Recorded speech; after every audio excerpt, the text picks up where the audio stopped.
একসঙ্গে হাত নেড়ে খেলছেন ফুটফুটে ৫ শিশু। সবাই একই দম্পতির সন্তান। স্বাভাবিক প্রসবে জন্ম হয়েছে তাদের। বৃহস্পতিবার চট্টগ্রাম মেডিকেলের ৩২ নম্বর ওয়ার্ডে ভর্তি হন মা রিক্তা। ওই দিনই জন্ম দেন ২ ছেলে আর ৩ কন্যা শিশুর। ৫ শিশুর জন্মের খবর পেয়ে পরদিনই বিদেশ থেকে ছুটে আসেন বাবা। নর্মালে এখানে ডেলিভারি হয়েছে। ছেলে ২টা, মেয়ে ৩টে। মেয়েরা ভালো নয় তেমন, ছেলেরা একটু ভালো আছে। দোয়া চাই দেশবাসীর কাছে, সবাই আমার বাচ্চার জন্য দোয়া করো, তারা যেন সুস্থভাবে থাকে, তারা যেন সুস্থভাবে এখান থেকে বের হতে পারে। 5টা বাচ্চায় যেন আমি বাসায় নিয়ে যেতে পারি।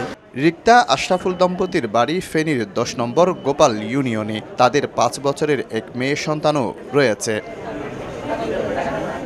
শফিকুল আলম, সময় সংবাদ, চট্টগ্রাম।